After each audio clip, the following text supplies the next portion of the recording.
hello everyone who has joined us. I'm Adrienne Stone, the Director of the Centre for Comparative Constitutional Studies at Melbourne Law School. And it's my pleasure to welcome you to the first in a series of live webinars coming from the University of Melbourne on the topic Law in the Time of COVID-19.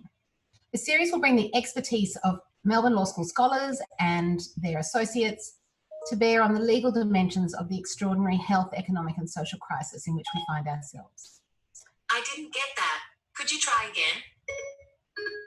I will turn to introduce our panellists for the topic today in a moment, but first, let me begin by acknowledging that I'm working today on the traditional lands of the Wurundjeri people of the Kulin Nations and pay my respects to the Wurundjeri elders past and present and to the traditional custodians of other lands from which you may be joining us today. Let me also acknowledge and welcome our academic community that has joined us today, alumni, students and friends of the law school. It's wonderful that so many of you join us and to continue to be part of the life of Melbourne Law School at this difficult time. The depth and breadth of the crisis caused by COVID-19 continues to amaze us, and among its dimensions are highly complex problems of governance. My colleagues and I at the Centre for Comparative Constitutional Studies have been watching the government's response with fascination and concern, and occasionally we will hear, a dash of reassurance and optimism. So to help us pull out the issues and to give us the benefit of their great expertise, I've been joined by three of my colleagues. By Professor Joo-Cheong Tham, who is Professor of Law here at Melbourne Law School and also the inaugural Director of the Electoral Regulation Research Network. By Laureate Professor Emeritus Cheryl Saunders, who is among other things the convener of the Constitution's Transformation Network at Melbourne Law School, and by Professor Michael Crommelin, the Zelman Cowen Professor at Melbourne Law School and Director of Studies for Energies and Resources Law. The way we're going to proceed is by way of a moderated discussion on this topic for about 30 minutes. I should tell you that the event is live and it's being recorded and parts of it may be published later. We hope that you will take part. We will be taking questions which you can submit using the Q&A function, which you will find at the bottom of your screen. They'll be moderated and collated and I will put them to the panellists. We'll get to as many as we can. I expect that the discussion amongst the panellists will take about 30 minutes, leaving us with around 30 minutes for questions. So with all of that, let me turn to the first of the two large themes that I want to introduce today. The first one is federal government in this time of crisis. So the crisis has brought the federal dimensions of Australian government to the fore. State and federal governments have been working together in ways we've not seen before, and there have also been moments where there seems to be disagreement and even conflict. So I'm going to begin asking the panel, well, just for an explanation, how in general terms is the responsibility for the many aspects of this crisis divided? And if I may, I'll start with you, Michael Crommelin. Thanks, Adrienne. As a federation, Australia has a number of political communities, Commonwealth, state and territory, and responsibility is distributed rather than concentrated on any one of those. Our Constitution confers limited power on the Commonwealth, the national political community. The Commonwealth's power is confined, as we know, to specified subjects. Now, the list of those subjects is long, but it is by no means exhaustive. Most of the Commonwealth powers are not exclusive.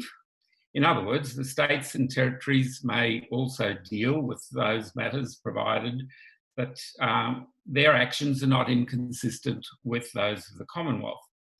And then there are matters that are, of course, entirely the responsibility of the states. Now, apart from that broad picture, it's important also to note that these political communities, all of them, are organised in branches, and each of them, of course, has a parliament, a government, or sometimes we might call it the executive, and the courts. And each of those branches has its own part to play in the exercise of constitutional responsibilities. So Responsibilities are broadly distributed. No one piece of our constitutional mosaic can resolve on its own the challenges presented by the pandemic to Australia. Put simply, the constitutional position in Australia is that government responsibility, or power, if we like to speak in those terms, is shared.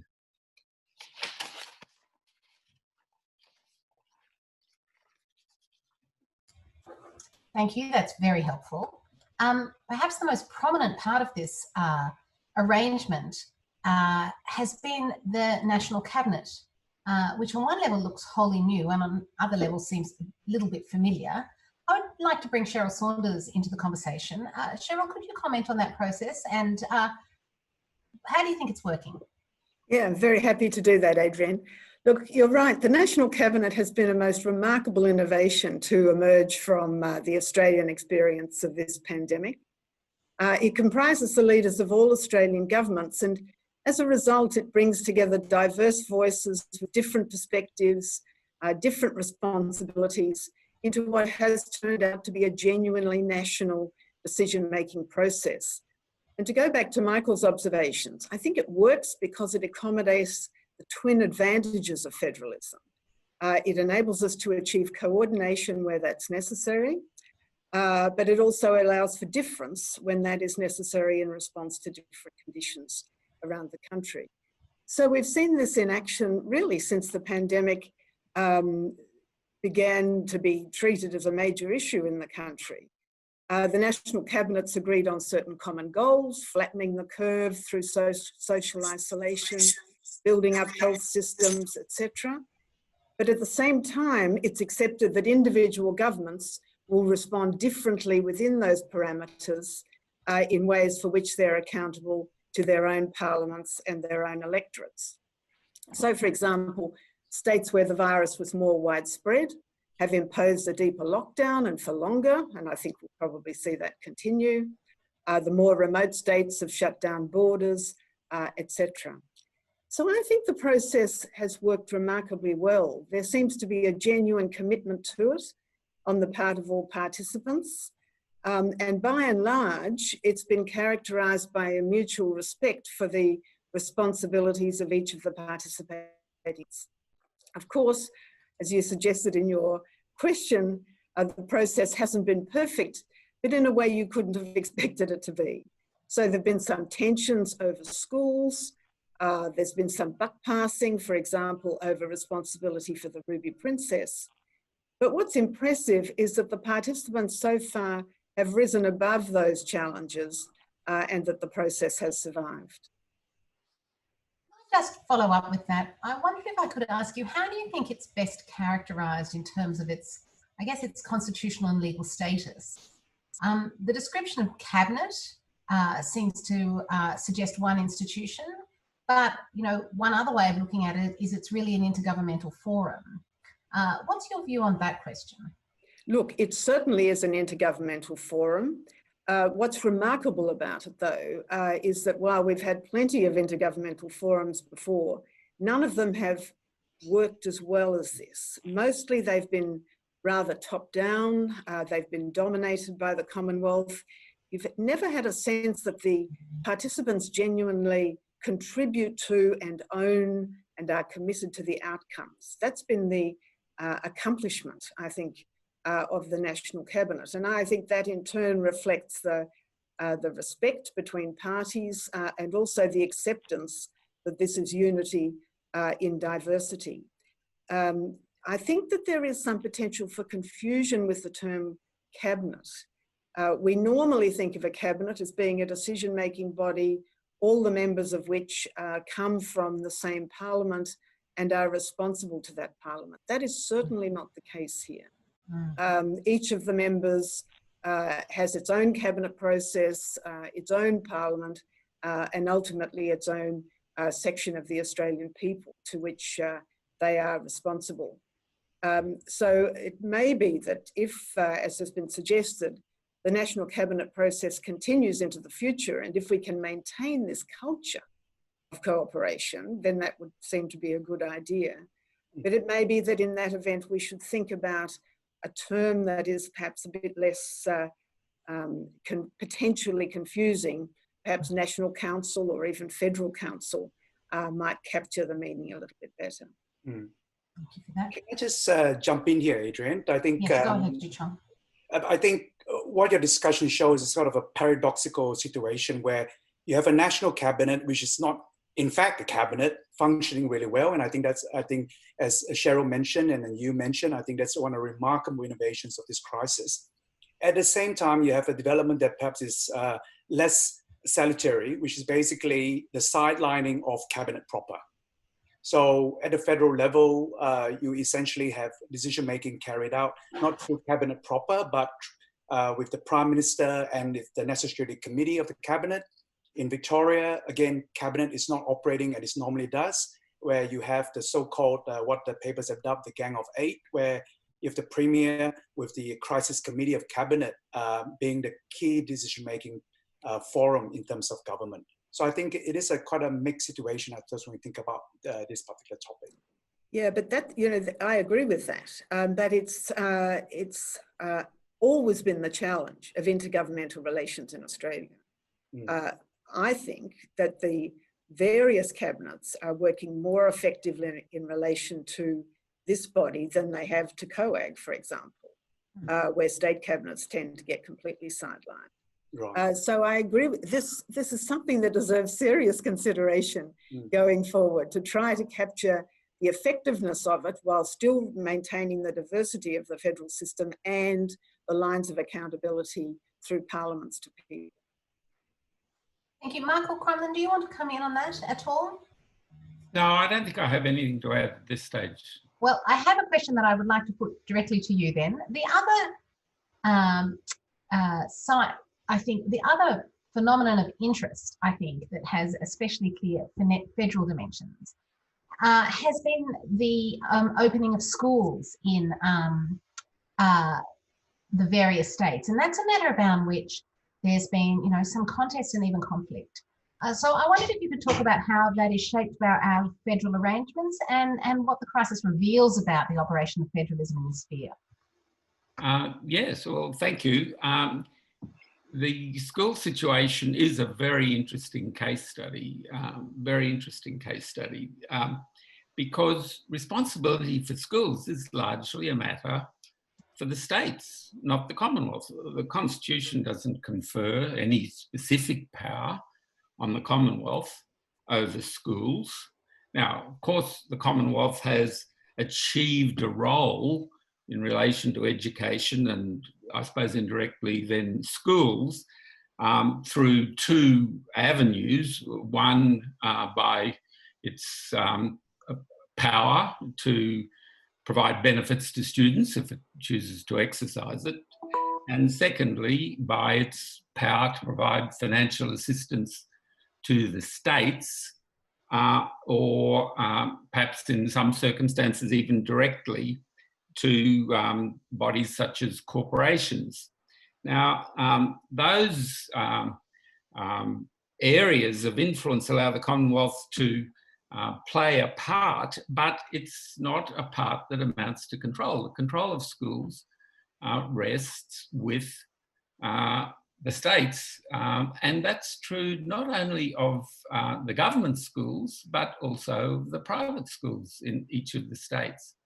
Now, why this is such an interesting case study is that it represents what seems to be a pattern that's more widespread. It's not that schools are some exceptional case. I think it's quite a good representation of what's happening more broadly. The Commonwealth has very lengthy legislation, the Biosecurity Act of 2015, which on the face of it allows the Commonwealth to do a wide range of things. But if you look at what has happened, most of the decisions of the National Cabinet have been left to the states to implement through their own legislative and executive arrangements.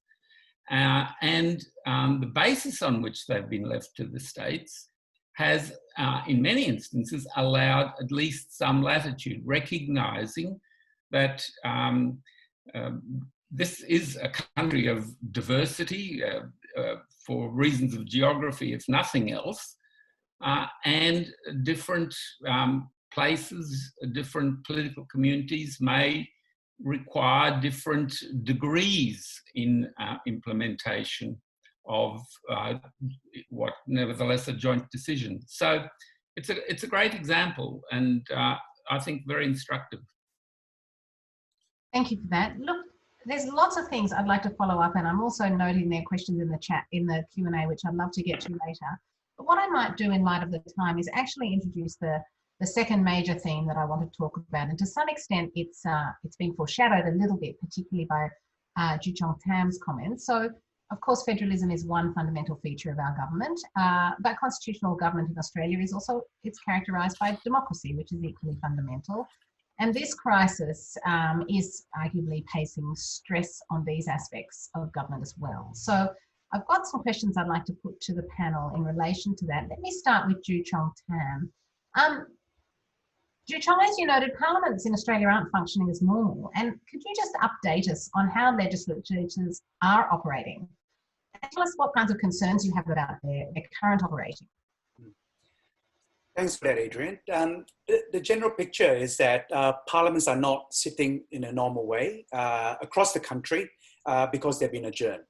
So what we have at the Commonwealth level, for instance, was that there was an adjournment in March that is carried through to August, where when prior to that, 6 sitting weeks were scheduled. Parallel developments, for example, in Victoria, which with the Victorian Parliament adjourned in March and up to May. Now, sitting alongside that general picture is the recalling of parliaments for so-called emergency sittings. So what you have, for example, at the Commonwealth level, which was recalled on the 23rd of March and 8th of April, each of them one-day sittings to pass quite significant legislation. And I should just add for completeness, there's going to be what the Prime Minister described as a trial week of sitting in May. So we'll see what comes of that. I think there are many concerns about this. I think amongst them is that this picture of Parliament not sitting undermines the function of Parliament as the primary law-making body. And it also undermines the function of Parliament in terms of representation. That is, ability of members of Parliament to represent the diverse constituents they have. And I think we can see this playing out in three evident ways. Yeah, we've got momentous legislation passed in a very short period of time. So another example, yeah, just the last sitting of Commonwealth Parliament, one-day sitting, which passed the $130 billion JobKeeper scheme. Yeah. The second way in which is evident is that you have lawmaking power essentially shifted from Parliament to individual ministers. So if you've got broad ministerial powers, Michael has mentioned one of them in terms of the Biosecurity Act, but other examples can be given. The JobKeeper scheme, for instance, the legislation was a shell legislation. It essentially was a legislation that empowered the Treasurer to set down the rules for this $130 billion scheme. Now, the third example, and I think it's important to stress, is that there hasn't been any sustained parliamentary deliberation as to the national recovery in this context. Yeah. And the point I would stress here is that what we are acutely aware of is that this crisis is far from over. Yeah. I think the governments deserve tremendous credit for what they've done so far, but as we are all acutely aware, there's a risk of resurgence in terms of the infections. And importantly, the economic and social crisis will outlast the health crisis. We're looking at a shock that will parallel the Great Depression. It's estimated that up to a quarter of the workforce will be unemployed. And the other point to bring to bear when we're talking about this, it's a matter of time before the COVID-19 crisis comes together with the climate crisis to potent effect. And it's very likely to come together to potent effect in the next bushfire season.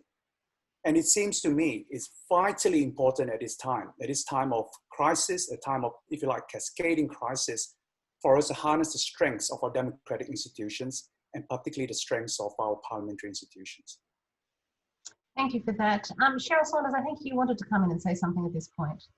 Yeah, look, I completely agree with what Joo-Cheong has said. I mean, the current situation is acceptable only on a temporary basis as a response to health concerns. And the legislation that's been passed is acceptable only because it's sunsetted to expire generally in about 6 months. And I think it's incumbent on all of us to be pretty vigilant as the health crisis dies away and that legislation comes to an end, to try to be sure not just that we go back to normal, but that we go back to better than normal, a more vibrant parliamentary democracy in this country. But I just want to raise two other aspects of the representation issues that Joo-Cheong touched on, and I'd be really interested in his views on this. One, it seems to me that the role of an opposition leader is it's always a difficult role, and it seems to me that it's even more difficult in these sorts of emergency circumstances. People are just wanting to get on with the job, they're not wanting to play politics. So how does somebody perform as an opposition leader in this situation where they need to be supportive, but they also need to play their scrutiny role and present themselves as an alternative government? The other issue I want to raise is the role of the press conference.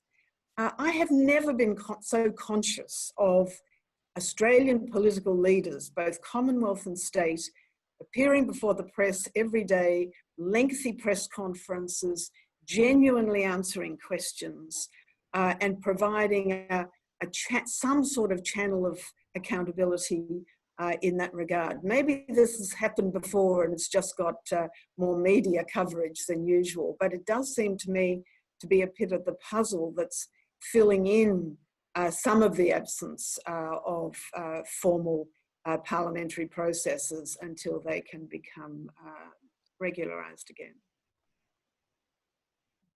So I would like just to put one last question on this topic to the panel. And that is, I wonder if any of you would like to comment on the Senate Committee on the COVID-19 response as a mechanism for scrutiny. It's an innovation. How is it working? What are its strengths and weaknesses? Michael, do you want to come in on this? Well, only in general terms. I think that one of the aspects of our parliamentary system that hasn't deserved enough credit is the scrutiny role that the Senate has played for a substantial period of time in a lot of areas. So in one sense, this development is nothing new. It's no surprise. And I think that it is a good illustration of a very constructive role of Parliament, where members of the Parliament frequently, perhaps even usually, work with a level of cooperation that doesn't get adequate acknowledgement in reporting, because friction and drama are seen to be more attractive to the people who are using the media as their source of information. But there's a lot of good work done, and there is great capacity for the sort of scrutiny that has been now well established to be significantly improved as well. We've got to look to how that can be done. Thank you. Would either Cheryl or Joo-Cheong, would you like to say anything about that? No. I can open it to questions otherwise. Joo-Cheong, please go ahead. Yeah, I think the Senate Committee is a vital mechanism, and really coming back to Cheryl's point, I think the role of the opposition of holding the government to account still remains, and in fact, even more so given the momentous nature of this crisis and the measures that are passed. The point I would make is this: is that those mechanisms, valuable as they are, do not displace the role of Parliament sitting normally. Yeah, and indeed, those mechanisms can work all the more effectively if Parliament is sitting normally. So just to give example in terms of parliamentary scrutiny, delegated legislation cannot be disallowed unless Parliament is sitting. Yeah. So while I think we should value the work done by the various parliamentary committees, the Senate Select Committee, but also let's call the ordinary committees, the Senate Scrutiny on Delegated Legislation, the Joint Committee on Human Rights, part of the bite, if you like, of their scrutiny is to be able to have Parliament there and Parliament disallowing delegated legislation. And the same thing occurs in terms of media coverage, which of course is another method of accountability that what we see, and I think this Cheryl makes a point quite well. I mean, it's always challenging in opposition, but we know, of course, that in terms of media reportage now, it is dominated by the governments in power. Yeah, but all the more so because parliaments are not sitting. The voice of the opposition and also the crossbenchers, it's, in my view, far diminished as a result of that. Thank you very much. I had hoped to have time to put a question to you all about the constitutional response in other places. And I think I do, and judging also by the questions that have been coming through, there's quite a lot of interest in that question. In particular, so I'd like to ask any of you if you'd like to talk about how you think Australia's constitutional response compares to other comparable places. In particular, there's a lot of interest in the questions about the difference between Australian and US federalism, in whether the extent to which it explains the way the countries are facing these crises. Perhaps, Cheryl, I could start with you. Sure. Look, I think globally we've seen federal systems playing a very interesting role in relation to this pandemic. It's not just Australia where the subnational level of government has needed to step up to the mark. That's happened right around the world. We've seen that in the United States. We've seen it in India. We've seen it in Germany. It's been a very interesting little case study, painful but interesting case study in the operations of federalism. What's different with the United States is that you haven't had a coordinating function when it's needed. So to take one sort of really stark example, the states in the United States were competing against each other for scarce health equipment. In Australia, that was coordinated through the National Cabinet, and that was an absolutely critical difference between the two countries. Can I just say something quickly on the democratic front, though? I think that when this is all over, we'll be able to look around the world and see that there were various different mechanisms for keeping parliaments involved in different ways, or for sidelining them altogether. And it'll be interesting to see where Australia sits in that, on that spectrum. I suspect somewhere in the middle. But there will be things that we can learn, positive things that we can learn from world experience, and there will be things we can be proud of. Well, unless other panelists want to weigh in on that, I might turn towards some of the questions that have been coming through. And there are quite a lot, and I'll do my best to get to them. Look, several people have asked a little bit more about the National Cabinet. How does it compare to COAG in practice?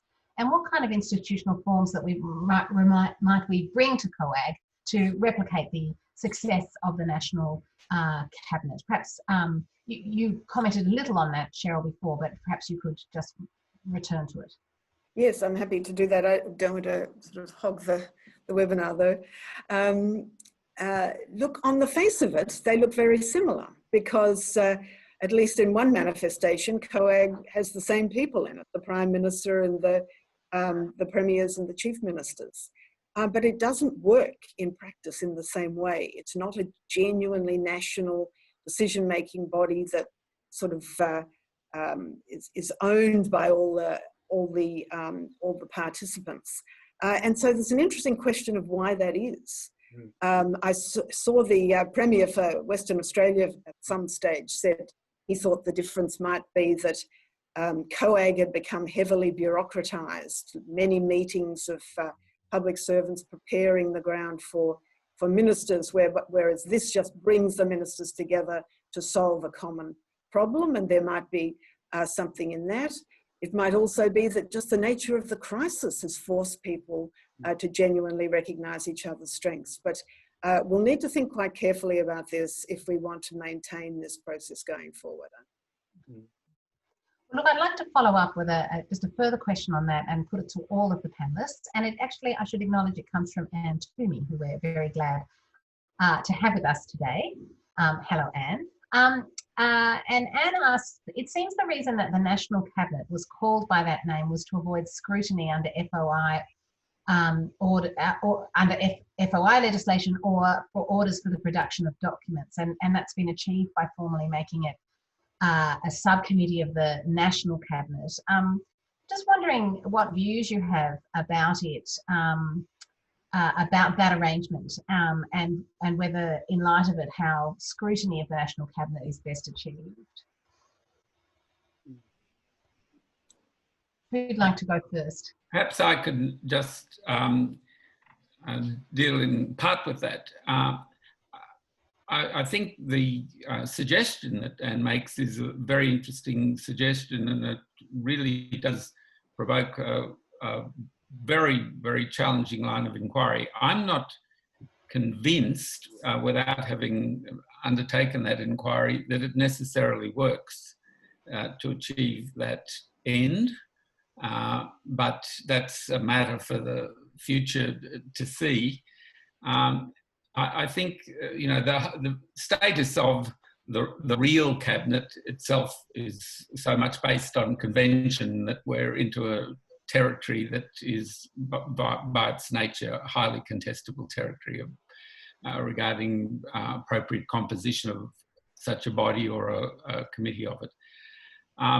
But what it suggests is that there may be room for some really creative thought about revising structures of existing institutions based on the experience that we've gained from this particular exercise. I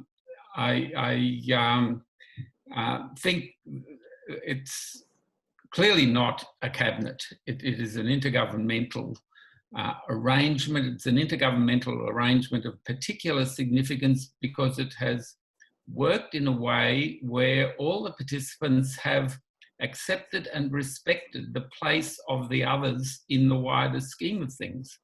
And that is not something you can say about COAG. COAG has never, or at least in recent decades, worked in a way that has at its foundation the basis of mutual respect. And I think that's why the so-called National Cabinet has worked, whereas COAG demonstrably, in relation to some very large issues in this country in the last decade, has not. Adrienne, Joo-Cheong, you want to come in? Oh, mine was just a brief point, and I just really I mean, what Michael says is just really quite correct. And the way I think about it, it's a new institution, but it works in new institution because you've basically got a different kind of culture. And I think when we come back to this crisis, looking at the innovations, what worked and didn't work, is bearing in mind that in terms of moving forward, that it's about institutions and culture, and really what de Tocqueville referred to as the spirit of democracy, which must emphatically, and I'm picking on Michael's point here, mutual respect amongst political actors. Adrienne, can I just briefly touch on that too? I mean, and it's in response to Anne. How can it be a subcommittee of the National Cabinet? I mean, the membership is completely different, and the lines of responsibilities are completely different.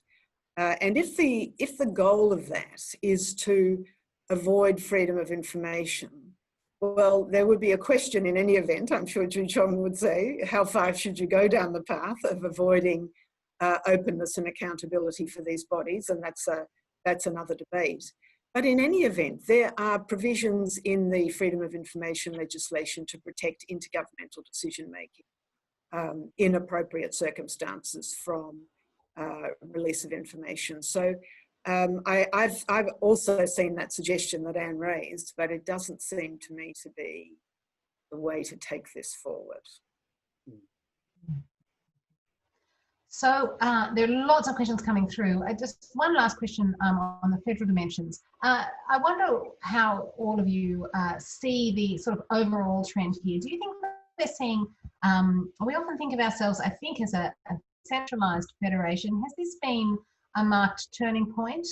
Do you think that we've seen more power for the states, more involvement, more independence that you might have expected? And do you think it has significance for the shape of the Federation going forward?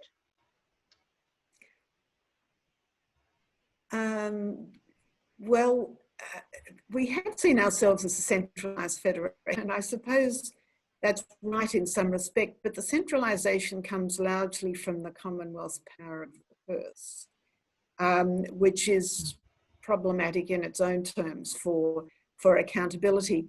And I sometimes wonder whether the centralisation is more apparent than real.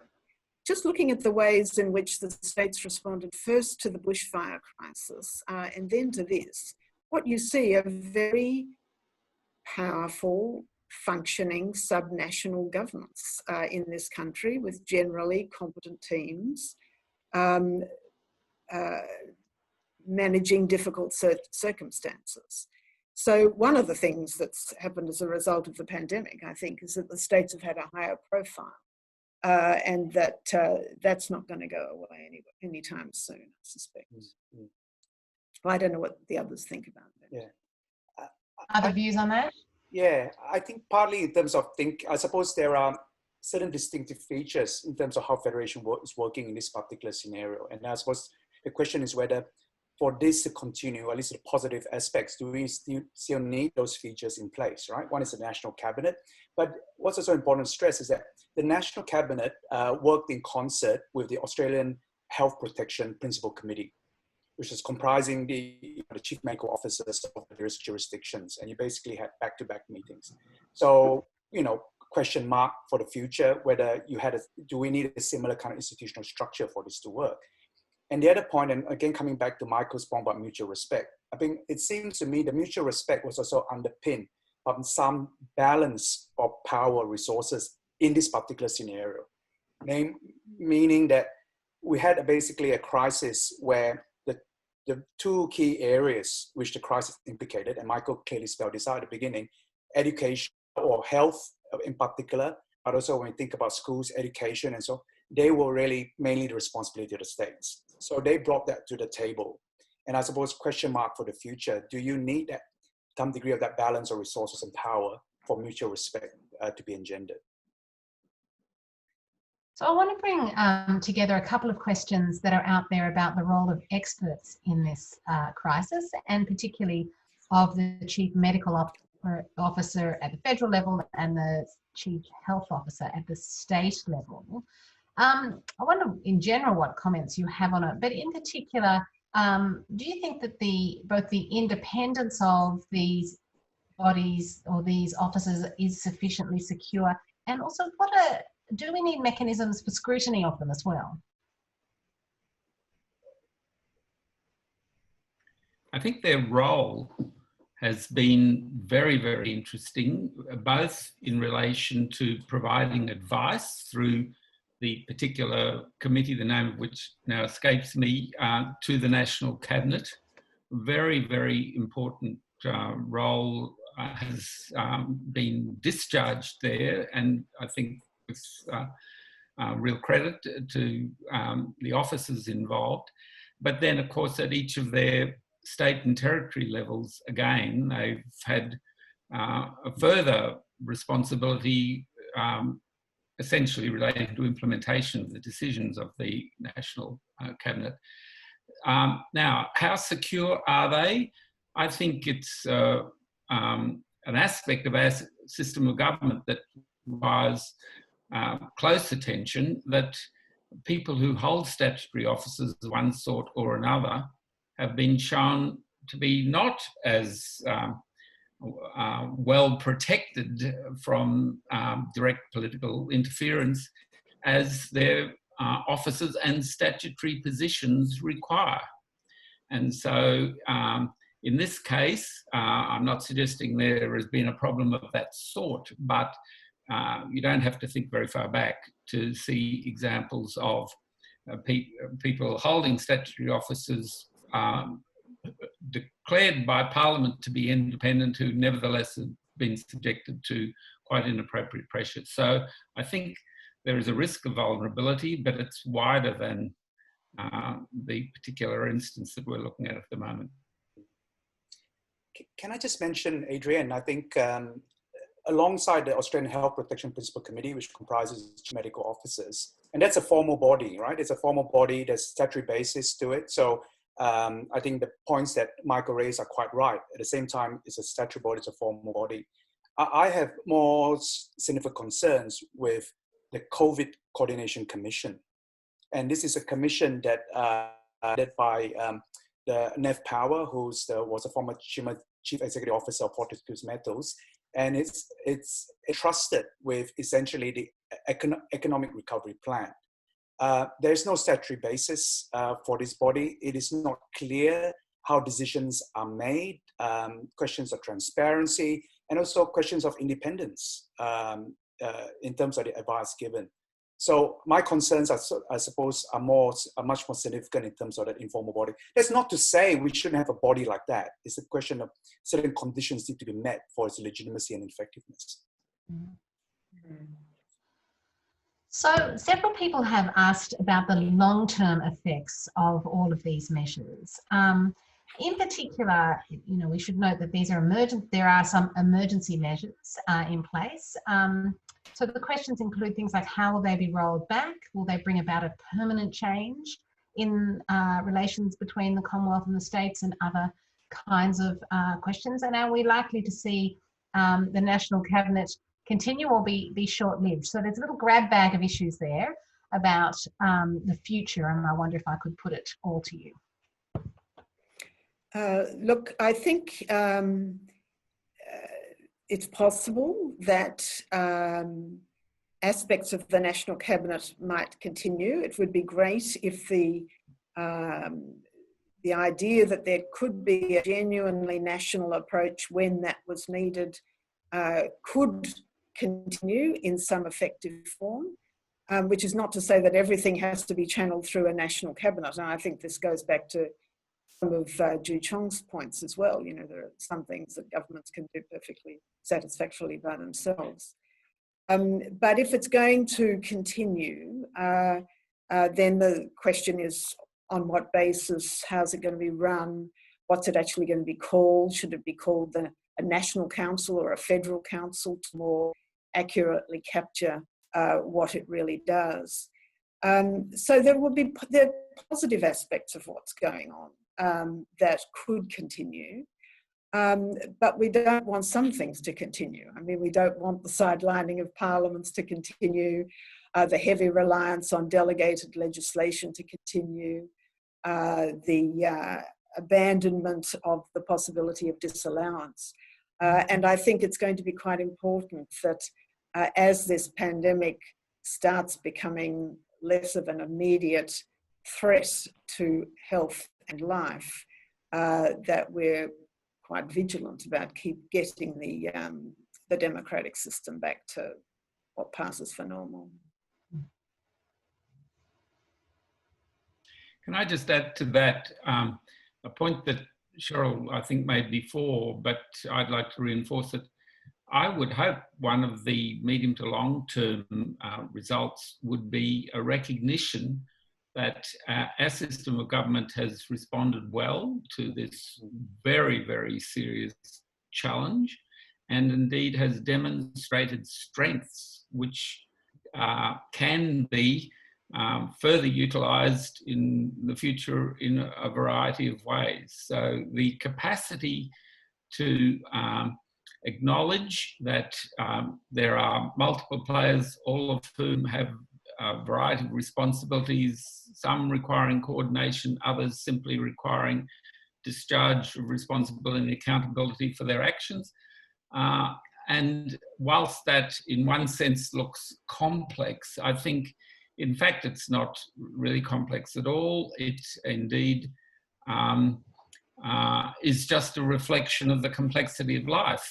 In one sense, this pandemic is not unique. If you look at the magnitude of challenges such as climate change and energy policy, where our record of achievement in the last decade or so is one of real disappointment, I think you can ask yourself the question, could we do better?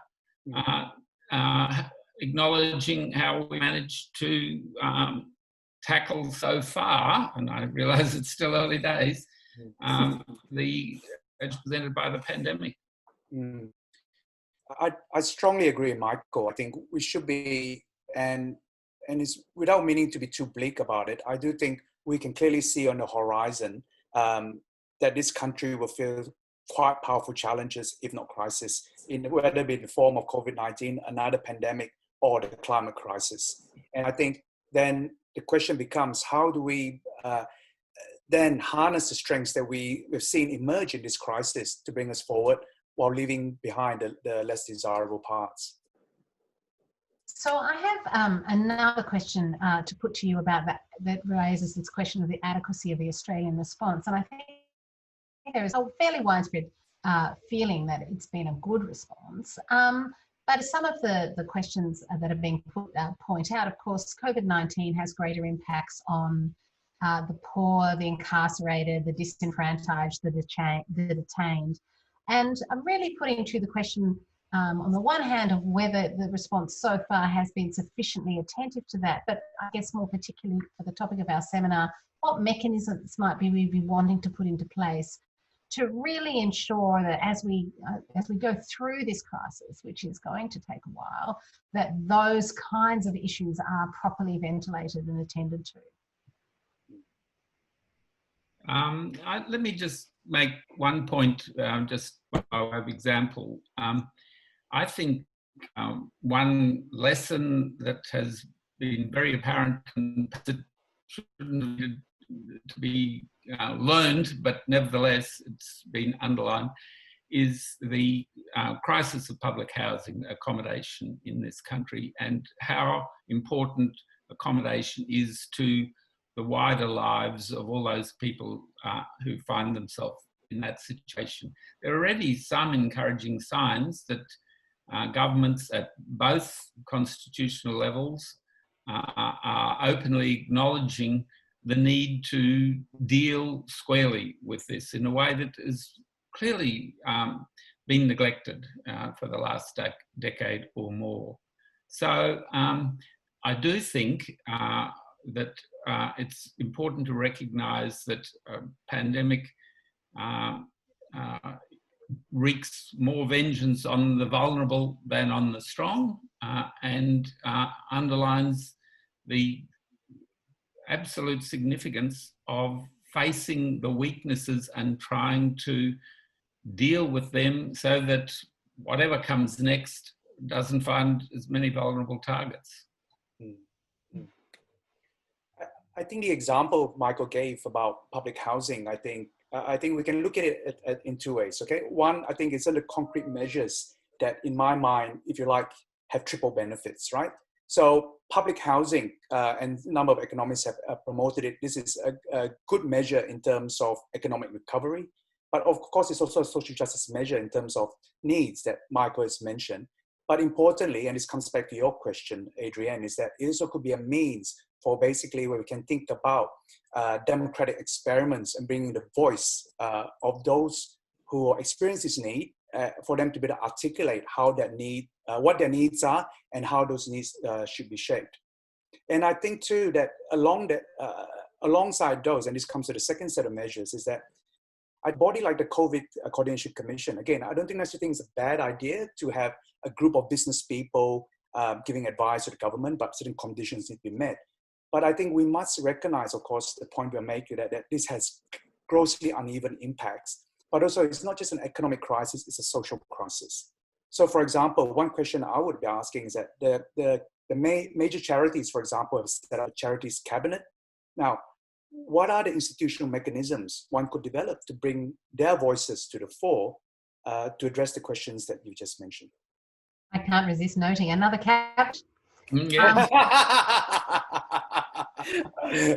Another misnomer. That's right, exactly right. Yeah. Clearly the flavour of the month to describe your body as a cabinet. One of the fascinating, a couple of questions have come through. Well, one of the really fascinating, for me at least, issues here. So we've seen states actually closing their borders. I mean, I saw that wonderful headline that came out of Tasmania that said, "We have a moat and we're not afraid to use it." So I think it might be helpful that some people attending would be interested to know about the constitutional basis for the closure of both international borders and state borders. And, what are the kind of requirements that governments need to take into account as they think about how long those closures can stay in place?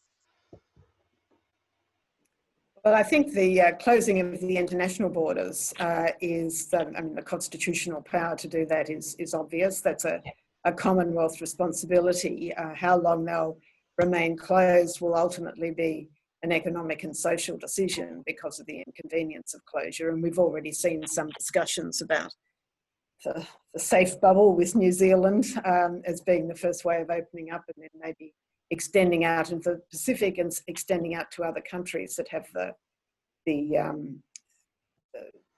pandemic under some sort of control. The internal borders have been rather more interesting.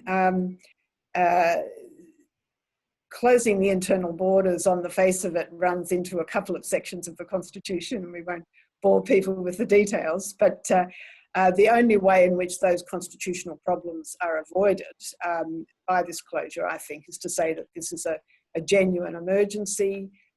Closing them is a proportionate response to trying to control this pandemic, which is a threat to life and health, and therefore the closure can only remain as long as that remains proportionate. Now, that's just a sort of a common sense response rather than a lawyer's analytical response, but I think that's probably right.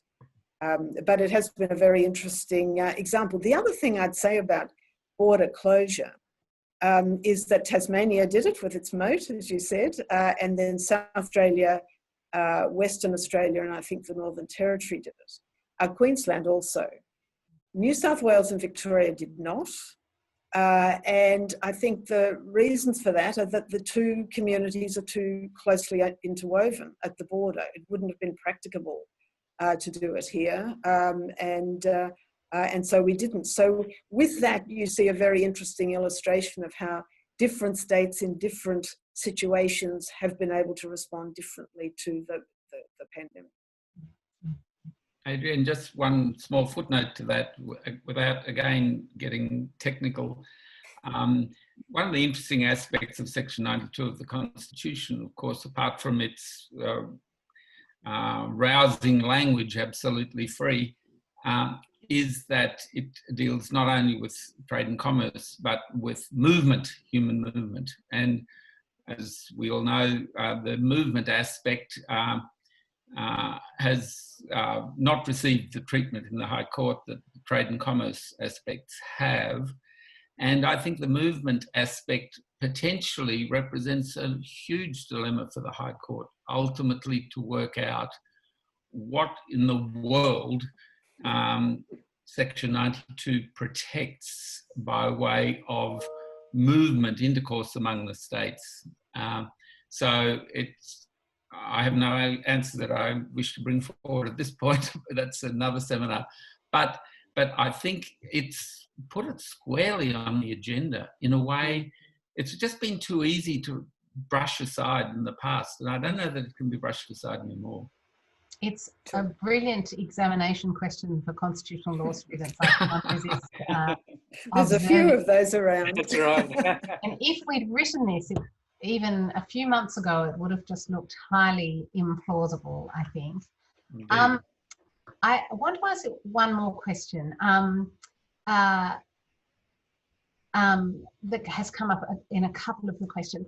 Look, just looking to the rest of the world, if you look in particular to developing countries or to fragile democracies, to countries that are facing serious other forms of crisis, it seems to me that those countries are just in extraordinarily difficult situations, and I imagine the pressures on them are enormous. Are there any good news stories out there? Are there any indications that there are societies that are coping better than we would have thought? Or are we really facing some kind of really difficult potential collapse in some of those societies? I don't know the answer to that because I don't think we know enough about what's actually going on the ground. I did see some early, what looked like positive signs coming out of Myanmar, for example, where Suu Kyi seemed to be rising to the occasion in a really quite touching way in relation to her own self-isolation and so on. But it is early to tell. And I think this is where we come back to the international system. I mean, we do need the World Health Organization to be able to help countries in those situations. The other solution has been for them to close their borders as well. And we've seen that around the Pacific, and we can only hope that that's effective in some of those countries. All right. Are there any final observations that you would like to make on the topic of today's discussion, just as I bring it to a close? Can I just say very briefly that the next phase with all of this is going to be interesting, because we're going to start moving now from the health crisis, which we hope doesn't get any worse, to dealing with the economic issues that Joo-Cheong was talking about. It will be a lot harder to maintain national unity on those issues. There's even a question to what extent you need to, but you will certainly need both levels of government to be bringing their knowledge and skills and money to bear on those issues as well. And that's a very important next phase to be watching out for. Yeah. Joo-Cheong, anything further? No, nothing further. I agree with what Cheryl saying. I think definitely watch this space, yes? Yes. Michael? Only to say that, of course, we know that good governance is enormously important, but here is reinforcement of that need. I mean, governance is absolutely critical to outcomes here. I think if you look around the world, you can link responses and results to strengths and weaknesses of governments, and the design and functioning of governments has been shown to be as important as anyone ever believed. Well, I'm going to draw that to a close. I would normally, of course, at any seminar, ask the participants to join with me in thanking the panelists. So I ask you to do so. I think you may have a button where you can record your reaction virtually. So if you would like to do so, please do so. But let me express my very warm thanks to my colleagues from Melbourne Law School for joining us and giving us the benefit of their expertise.